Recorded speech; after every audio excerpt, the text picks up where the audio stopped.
dançaria tango no teto, eu limparia os trilhos do metrô, eu iria a pé do Rio a Salvador, eu aceitaria a vida como ela é, viajaria a prazo pro inferno, tomaria banho gelado no inverno. Por você, eu gravaria até uma videoaula. Muito bem, vocês sabem como eu tenho certa dificuldade com a tecnologia. Mas estou aqui me arriscando, gravando essa videoaula para vocês, certo? Aqui quem fala é o professor Jair, ok? E referente ao capítulo 4 do nosso livro. E como combinado, vai para a nossa pergunta. E a pergunta do dia ela é muito fácil. Vamos lá? De quem é a careca mais cheirosa do Brasil? Tchan! Quais são as alternativas? Nenhuma, porque vocês já sabem que a careca mais cheirosa do Brasil é a careca aqui do professor que fala para vocês, que está sentindo muita saudade de vocês e dos cheiros também. Mais breve a gente volta, pena sem cheiros, verdade? Porque ainda vai ter todo um processo de distanciamento. Mas vamos nós. A nossa pergunta de hoje, para valer, certo? Nós temos duas imagens aí. E a pergunta é, conhecida como capital do meio do mundo.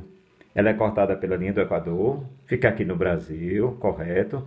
Nós temos esse monumento aqui, que esse círculo aqui, minha gente, nos equinócios, certo? Equinócios tem equinócios de outono e equinócios de primavera. Justamente quando os dias e as noites têm a mesma duração. Então, nesses dias, é possível, de meio-dia, certo, o Sol ficar totalmente nesse alinhamento. Então, é um ponto turístico lá nessa cidade. Nós temos aqui, é como se aqui passasse a linha do Equador, que é imaginária. Nós temos aqui uma pessoa no hemisfério norte, outra pessoa no hemisfério sul. Lá no final, se vocês observam, nós estamos vendo umas arquibancadas. É justamente desse estádio aqui, que chama-se Estádio Zerão. Zerão porque é cortado pela linha do Equador. Esse monumento aqui é esse que fica aqui. Nós temos de um lado o hemisfério norte e do outro o hemisfério sul, certo? Tem esse nome porque os jogadores estão num hemisfério e fazem gol no sul, por exemplo, e vice-versa. Mas vamos nós. Sim, um fato interessante é que essa é a única capital de estado do Brasil que não possui interligação por rodovias a outras capitais, correto? Não vou dar mais detalhes porque senão vou estar dando a resposta. Então as alternativas são as seguintes. Letra A, Macapá, no Amapá. B, Boa Vista, Roraima. C, Belém do Pará. D, Manaus, Amazonas. E E, Rio Branco, no Acre. Dou-lhe uma, dou-lhe duas, dou-lhe três. Pensaram? Acertou quem? No final da aula, a gente dá a resposta. Então, vamos nós, minha gente. O título do nosso livro, do capítulo 4, é justamente População Mundial, certo? A gente pode dizer para vocês que hoje nós temos mais de 7,7 bilhões de habitantes, ok? Continuando. Ora, população, o que é população? Vocês já perceberam aí que é um conjunto de pessoas que vivem num determinado lugar, numa vila, num estado, numa região, num continente, numa cidade, num país, certo? É população. Existem alguns conceitos para essa população. Nós temos esses dois aqui. O primeiro é a população absoluta. E o que é a população absoluta? Bem claro aí para vocês. É o total de habitantes de um determinado lugar, certo? Quando tem uma população absoluta muito alta, então esse país, no caso, é chamado de populoso. Exemplo, a China. Ok? Depois nós temos a população relativa ou densidade demográfica. É a mesma coisa. E o que é a população relativa ou densidade demográfica? É justamente a divisão, certo? Da população absoluta, pelo tamanho do país, pelos quilômetros. Então, um país pode ser povoado ou não, porque vai dar quantos quilômetros por habitante quadrado. Um exemplo, o Brasil é um país populoso, mas ele não é povoado. A densidade demográfica do Brasil é muito baixa, porque nós temos um território de mais de 8 milhões de quilômetros quadrados. Ok? Continuando, certo? Aqui está uma lista dos países mais populosos. Quando a gente fala populosos, é porque tem uma grande população absoluta. Então, nós temos aqui os 6 mais populosos do mundo. A China, né, dados agora de 2020, mais de 1 bilhão e 400 milhões de habitantes. Depois vem a Índia, os Estados Unidos, Indonésia, Paquistão e o nosso país, com mais de 211 milhões. Observe a localização deles, certo? Nós temos aqui a China, certo? China. Nós temos a Índia, nós temos a Indonésia, os Estados Unidos, o Paquistão, que fica aqui do ladinho da Índia, certo? E o Brasil. Observe que justamente no continente asiático é onde a gente encontra a maior quantidade de habitantes, de população absoluta. A distribuição da população mundial. Observem, se a gente for aqui pela legenda, quanto mais escuro significa dizer que maior é o quantitativo de habitantes que moram nesses lugares. Observe que nós vimos antes os dois países mais populosos do mundo, né? A China e a Índia. Observem as cores, certo? Se a gente for mais aqui para o nosso território, que é o outro capítulo, a gente não vai se aprofundar agora, mas a gente observa que nessa área litorânea é justamente onde a gente tem o maior quantitativo de habitantes. E essa distribuição, vocês observam que ela é de maneira desigual. Alguns lugares, né, bem claros, se você for pela legenda, em outros lugares mais escuro, tem a maior população. Então, quando fala nas regiões densamente povoadas, a gente conhece até pelos chamados formigueiros humanos, com destaque para esta área aqui da Ásia, certo? Quais motivos? Por exemplo, na Ásia são as civilizações milenares, as primeiras. Por razões históricas, econômicas, como por exemplo aqui na Europa, nos Estados Unidos, certo? No Japão. São motivos. Regiões menos desenvolvidas. Regiões menos desenvolvidas a gente pode citar aqui nessa área do continente africano, onde tem uma alta taxa de natalidade. E as regiões de baixa densidade demográfica, quais seriam os motivos? Né? Esses chamados, se aqui chamamos de formigueiros humanos, aqui nós chamamos de vazios populacionais. Motivos, áreas de deserto, observa aqui o deserto do Saara, certo? Aqui nós temos na Austrália uma área de deserto. As florestas, veja aqui no nosso país, a floresta amazônica, a região norte do Brasil, justamente onde nós encontramos o menor número de habitantes. E as regiões geladas, observa aqui toda essa área norte do Canadá, né? Pega aqui o Alasca, os Estados Unidos, a Groenlândia, toda essa área aqui da Sibéria, da Rússia. Então isso faz com que dificulte a presença de maior quantitativo de habitantes. Continuando, a evolução. No início eu disse para vocês que nós temos hoje mais de 7,7 bilhões de habitantes. Mas essa evolução, ela já vem aqui, já a partir mais ou menos, principalmente da década de 30, de 60, certo? 70.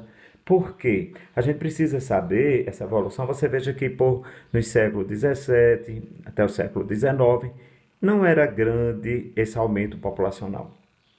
Ok? E você observa que aqui há um significativo aumento.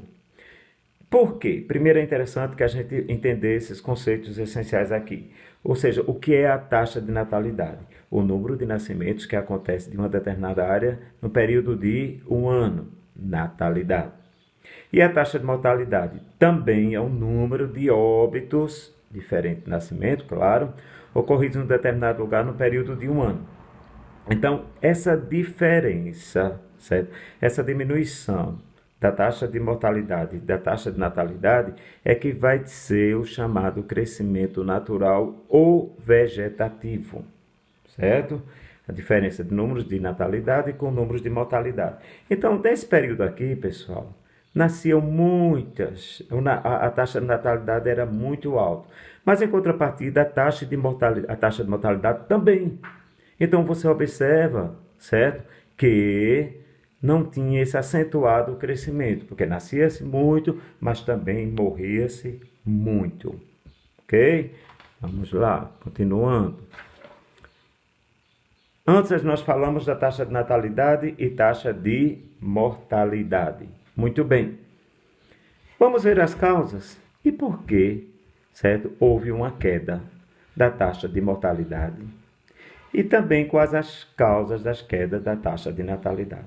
Vamos primeiro para a taxa de mortalidade, certo? Primeiro, as descobertas de antibióticos e vacinas. Muito bem. Nós temos aqui, com certeza, vocês, todos vocês, já desde criancinhas são vacinados, certo? Vacinados. Eu tenho certeza que vocês têm uma cadernetinha de anotações das vacinas, não é verdade? Então, isso ajudou na queda da taxa de mortalidade. Vamos lá, continuando. A assistência médica hospitalar foi estendida. Essa assistência, a gente, por exemplo, falando o pré-natal, correto? A todo o acompanhamento. Ampliação dos sistemas de água e esgoto, diminuindo a insalubridade dos lugares, que isso é muito importante, certo? Tão bom se nós não precisássemos comprar água mineral, que a água potável viesse das fontes, que a gente bebesse direto, sem precisar adquirir água mineral. Mas, infelizmente, certo? Há uma poluição aí, mas, certo? Esse cuidado, por exemplo, com a água, que isso é importante, certo? Fez com que diminuísse a taxa de mortalidade. E qual é a consequência? Aumento do índice natural da população, certo? Continuou nascendo muitas pessoas, até a década de 60, por exemplo, e morrendo menos, ok? E as causas da queda da taxa de natalidade? Que hoje há uma queda dessa taxa de natalidade, menos filhos por mulheres. Quais as causas? Vamos lá. Primeiro, a urbanização. Você sabe hoje que a população urbana é muito maior do que a população rural. E com isso, a saída do homem do campo, da mulher do campo para morar nas cidades, fez com que diminuísse essa quantidade de filhos. A entrada da mulher no mercado de trabalho. O custo de vida nas cidades. O acesso ao uso de métodos contraceptivos, ok, por exemplo, certo? A camisinha, né? Os métodos anticonceptivos, para evitar filhos. Então, tudo isso, certo, tem como consequência a diminuição do crescimento natural da população. Se projeta até em alguns lugares futuramente ter um crescimento negativo, ok? Vamos lá. Continuando agora, vamos para as teorias demográficas. Vejam, nós temos essas principais teorias. Nós temos a teoria malthusiana, certo? Elaborada pelo pastor inglês Thomas Malthus, certo? Que ele dizia o seguinte: a produção de alimentos cresce de uma maneira, tendo uma progressão aritmética, certo? 2, 4, 6, 8, 10, por aí vai. E a população, no caso, crescia de uma maneira de progressão geométrica. 2, 4, 8, 16, 32. Então ele alegava que os alimentos não iam atender à demanda da população. Então o que era que ele defendia? Que existissem políticas antinatalistas, certo? Pela sujeição moral. O que seria sujeição moral? postergar o casamento, adiar o casamento, só ter filhos quando tivesse condições para criar esse filho, certo? Fazer um planejamento familiar. Agora, detalhe, por ele ser um pastor, questão da religião, ele era contra o uso de anticoncepcionais. Por isso que diz aqui o nome, uma sujeição moral. Depois vem, aí, comprovado hoje, que essa teoria, Malthus não estava correto com relação do alimentação, com a quantidade de habitantes. Aí vem a neomalthusiana, né, já no século XX, após a Segunda Guerra Mundial, certo? O que é neomalthusiano? Pessoas que pensavam parecido com Malthus. Continuava dizendo que a alta taxa de natalidade era justamente a causa da pobreza e não o subdesenvolvimento, que já é outra teoria aqui que vai defender isso, certo? Então, o que era que os neomalthusianos defendiam? Também o controle da natalidade. A diferença é que com o uso de anticoncepcionais e um planejamento familiar. Depois vem a teoria reformista, já no século, certo, 20, também após a Segunda Guerra Mundial, que a alta natalidade é consequência da pobreza, certo? Então, o que é que defende essas reformistas, certo? Reformas sociais com relação à renda, um olhar para a saúde, a educação, comprovado hoje, minha gente, quanto mais instrução as famílias têm, menor é o número de filhos por famílias, por mulheres. Nós temos a outra teoria, econeomalthusianas, ecologia, certo? Nas décadas agora de 70 e 80, que o crescimento da população tende a causar esgotamento dos recursos naturais. Vocês sabem que tudo que nós consumimos é proveniente da natureza, correto? Então, o que é que essa teoria defende? Se não existir um desenvolvimento sustentável, então um dia a Terra não vai mais poder suprir as nossas necessidades. A parte agora que nós vamos ver é justamente a estrutura da população. E o que é isso? O que é que você vai trabalhar agora? A estrutura da população. Nós vamos ver idade, sexo e condições econômicas que vão ser representadas pelas famosas pirâmides etárias. Observa aqui essa pirâmide etária. De cara, a gente observa que é uma pirâmide de um país subdesenvolvido. Por que subdesenvolvido? Porque a base é mais larga do que o topo. Quanto mais a base mais larga aqui, certo? Maior quantidade de nascimentos. E quanto menor aqui o topo, menor a expectativa de vida.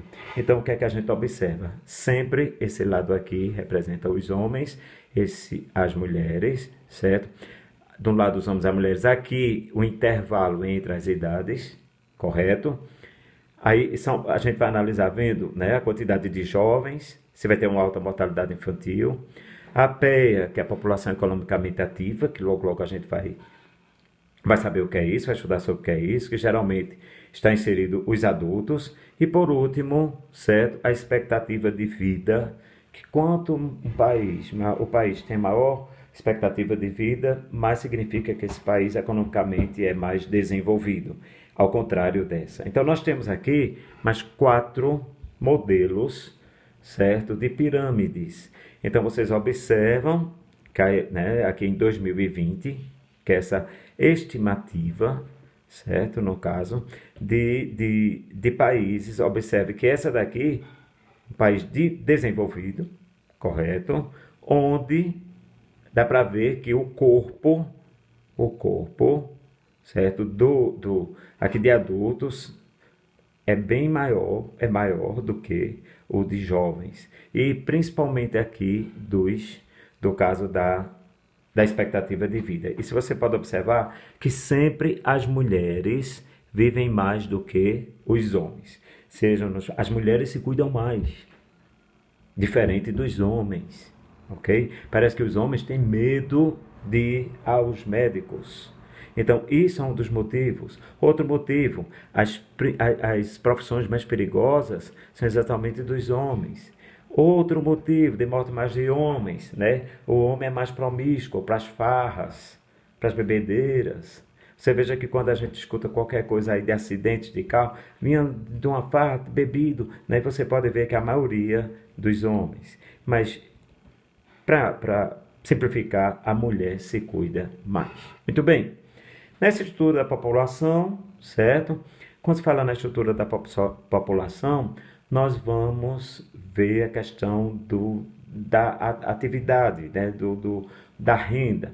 Então, como estrutura ocupacional, nós temos a população economicamente ativa, PEA, e a PEI, que é economicamente inativa. Quem faz parte dos ativos? As pessoas que trabalham e recebem uma remuneração, certo? E os inativos, por algum motivo, não exercem uma atividade remunerada. A gente pode dizer os jovens ou, no caso, os idosos, os aposentados. Lembrando, quanto maior o percentual de ativos, mais desenvolvido é o país. Dentro dessa PEA, dessa economicamente ativa, nós temos os setores da economia, setor primário, secundário e terciário. O primário, agricultura, pecuária, extrativismo, mineral, animal, certo? Secundário, a indústria. E o setor terciário, que é o que mais cresce em todos os países, que é o comércio e serviços. Lembrando, quanto maior um país tiver predomínio no setor primário, mais subdesenvolvido ele é. Continuando, nós vimos antes o setor primário, secundário e terciário. Hoje, né, surge um novo setor, que é o chamado setor quaternário, que é justamente as atividades de alta tecnologia, de informática, eletrônica, né, que estão concentrados principalmente nos grandes centros urbanos. Falando em PEA, as economias subdesenvolvidas está muito forte o chamado economia informal. O que é isso? Os camelôs, por exemplo. E eu vou trazer para vocês, quando a gente voltar, o meu amigo Zezinho, um camelô que eu conheço, para falar mais para vocês o que é a economia informal, certo? Na sala de aula. Migrações. Migrações é o último tópico do nosso capítulo, ok? Migrações populacionais, certo? Então, primeiro, o que são migrações? Migrações, certo? Essa palavra migração vem do latim, ir de um lugar para outro. Existe uma diferença de imigrar e emigrar. Imigrar, entrar. Emigrar, sair. Quando a gente diz os imigrantes italianos no Brasil, os italianos que entraram aqui no Brasil, imigrantes. Mas existe tipo de migrações, certo? As pessoas não saem, às vezes aleatoriamente, certo? Vamos lá. Quanto à duração, elas podem ser definitivas ou temporárias. São as chamadas sazonais, por um período, certo? Período da colheita da cana-de-açúcar. Então, as pessoas vão até os lugares da colheita, certo? Depois que passou aquele período, volta para os seus lugares. Quanto à forma, a motivação pode ser voluntárias, de livre e espontânea vontade, ou forçadas. Essas forçadas, às vezes, é até a condição de vida da pessoa, minha gente. Sempre pessoas que procuram sair para um lugar para conseguir um emprego melhor, por exemplo.